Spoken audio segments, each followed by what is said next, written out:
Kerjasama ASEAN dengan mitra eksternal. Assalamualaikum warahmatullahi wabarakatuh. Pada pembelajaran kali ini kita akan mempelajari kerjasama ASEAN dengan mitra lain seperti Perserikatan Bangsa-Bangsa atau PBB, East Asia Summit, organisasi internasional dan regional, ASEAN Plus 3, Amerika Serikat, Rusia, Jepang, dan lain-lain. Nah, pada kesempatan ini kita akan membahas satu persatu. Perserikatan Bangsa-Bangsa atau sering dikenal dengan PBB. Kerjasama ASEAN dengan PBB dimulai dengan keterlibatan United Nations Development Program atau UNDP dalam program-program kegiatan ASEAN pada tahun 1970-an. Nah, ini menjadi dasar bagi kerjasama ASEAN selanjutnya di bidang pembangunan industri, pertanian dan kehutanan, transportasi, keuangan, dan jasa-jasa moneter dan asuransi. Nah, sejumlah organisasi dan badan-badan khusus PBB juga telah melakukan kerjasama di bidang politik, ekonomi, dan fungsional ataupun sosial budaya seperti UNESCO, UNESCO, United, WHO, ILO, UNICEF, dan sebagainya. East Asian Summit. East Asian Summit merupakan satu forum regionalisme terbuka yang baru muncul di kawasan Asia Timur. Terdapat 16 negara peserta dari EAS, yaitu 10 negara ASEAN, Australia, China, India, Jepang, Republik Korea, dan juga Selandia Baru. EAS merupakan forum kerjasama untuk berdialog dalam bidang politik, permasalahan ekonomi, dan isu-isu strategis lainnya, serta yang berkaitan dengan usaha mewujudkan perdamaian, kestabilan ekonomi, dan kemakmuran di kawasan Asia Timur. EAS bersifat terbuka, inklusif, transparan, dan berorientasi keluar.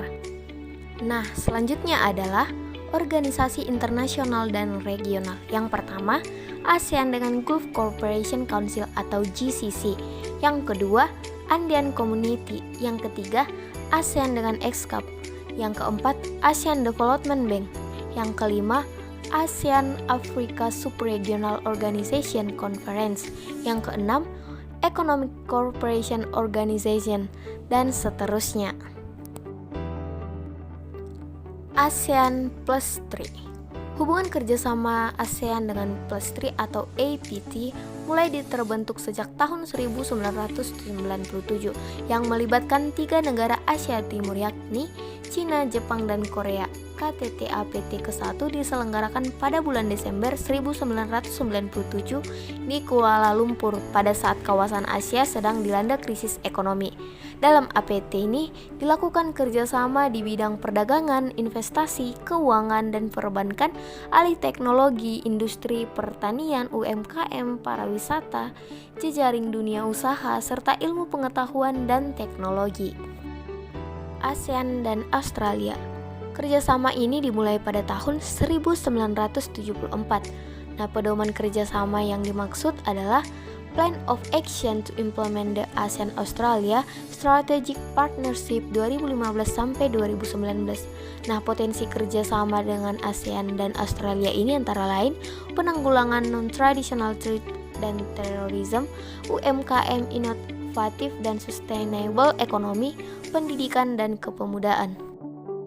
ASEAN dan Selandia Baru. Kerjasama ini dimulai pada tahun 1975. Nah, pedoman kerjasamanya yang dimaksud adalah Plan of Action to Implement the Joint Statement for ASEAN-New Zealand Strategic Partnership 2016-2020. Nah, potensi kerjasamanya antara lain pertahanan, penanganan kejahatan lintas negara, perdagangan melalui implementasi AANZVTA, pertanian dan peternakan SDGs, dan penanggulangan bencana. ASEAN Amerika Serikat. Kerjasama ini dimulai pada tahun 1977. Pedoman kerjasama dimaksud adalah ASEAN US Strategic Partnership Plan of Action 2016-2020. Potensi kerjasamanya yaitu kewirausahaan, AUU phishing, dan terorisme. ASEAN dan Kanada. Kerjasama ini dimulai pada tahun 1977. Pedoman kerja yang dimaksud adalah Plan of Action to Implement Joint Declaration on ASEAN-Canada ANZEN Partnership 2016-2020. Potensi kerjasamanya yaitu pemberdayaan perempuan dalam UMKM dan pendidikan. ASEAN dan Jepang. Kerjasama ini dimulai pada tahun 1977. Pedoman kerjasama dimaksud adalah Vision Statement on ASEAN-Japan Partnership and Cooperation, Share Vision, Share Identity, Share Future. Salah satu fokus kerjasama adalah counter-terrorism. Potensi kerjasamanya seperti penanggulangan kejahatan transnasional seperti terorisme, keamanan siber, dan lain-lain. ASEAN European Union. Kerjasama ini dimulai pada tahun 1977. Pedoman kerjasamanya yang maksud adalah Bandar Seri Bengawan Plan of Action of the ASEAN EU NZ Partnership 2013-2017. Potensi kerjasamanya antara lain manajemen bencana, cyber, dan terorisme. ASEAN Republic of Korea. Kerjasama ini dimulai pada tahun 1991. Pedoman kerjasama dimaksud adalah ASEAN Rock Plan of Action to Implement the Joint Declaration on Strategic Partnership for Peace and Prosperity 2016-2020. Potensi kerjasamanya antara lain inovasi UMKM, ekonomi digital, konsep smart city, teknologi ramah lingkungan, dan lain-lain. ASEAN dan India. Kerjasama ini dimulai pada tahun 1992. Pedoman kerjasama dimaksud adalah Plan of Action to Implement the ASEAN-Indian Partnership for Peace, Progress, and Share Prosperity 2016-2020. Potensi kerjasamanya antara lain kemaritiman, konektivitas, pendidikan, teknologi, informasi, dan komunikasi. ASEAN dan Pakistan. Hubungan kerjasama kemitraan ini dimulai sejak tahun 1993, namun masih berjalan dengan lambat. Pakistan merupakan mitra sektoral ASEAN yang pertama. Potensi kerjasamanya antara lain perdagangan dan investasi, ilmu pengetahuan dan teknologi, pengembangan sumber daya manusia. ASEAN dan Republik Rakyat Tiongkok. Kerjasama ini dimulai pada tahun 1996. Pedoman kerjasama dimaksud adalah Plan of Action to Implement the Joint Declaration on ASEAN-China Strategic Partnership for Peace and Prosperity 2016-2020. Potensi kerjasama ASEAN adalah penanggulangan kejahatan transnasional seperti terorisme, keamanan cyber, keamanan maritim, infrastruktur, ekonomi, dan lain-lain. ASEAN dan Rusia. Kerjasama ini dimulai pada tahun 1996. Pedoman kerjasama dimaksud adalah Comprehensive Plan of Action to Promote Cooperation between the Association of Southeast Asian Nations and the Russian Federation 2016-2020. Potensi kerjasamanya antara lain EU Fishing dan UMKM. ASEAN dan Norwegia.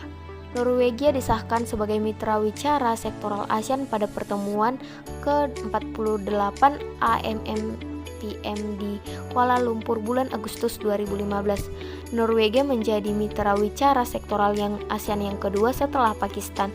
Prioritas kerjasama ASEAN dan Norwegia ini antara lain di bidang maritim, HAM, kontra teroris, ekonomi perdagangan, dan lain-lain. ASEAN dan Swiss. Swiss disahkan sebagai mitra wicara sektoral ASEAN pada pertemuan ke-49 AMM atau PMC di Vientiane, Laos bulan Agustus 2016. Swiss merupakan mitra sektoral ketiga ASEAN setelah Pakistan dan Norwegia. ASEAN dan Jerman. Jerman diberikan status mitra wicara pembangunan ASEAN pada pertemuan ke-49 AMM atau PMC di Vientiane, Laos pada bulan Agustus 2016. Jerman merupakan mitra pembangunan ASEAN yang pertama. Sejak tahun 2005, Jerman telah membantu ASEAN melalui pemberian dana. ASEAN dan Turki. Turki disahkan sebagai mitra wicara sektoral ASEAN pada pertemuan ke-50 AMM atau PMC di Manila, Filipina bulan Agustus 2017. Saat ini sedang disusun prioritas area kerjasama ASEAN dengan Turki. Beberapa bidang kerjasama antara lain pariwisata halal, radikalisme, dan juga pendidikan. Demikianlah pemaparan materi tentang kerjasama ASEAN dengan mitra eksternal. Atas perhatiannya semua, saya mengucapkan terima kasih. Assalamualaikum warahmatullahi wabarakatuh.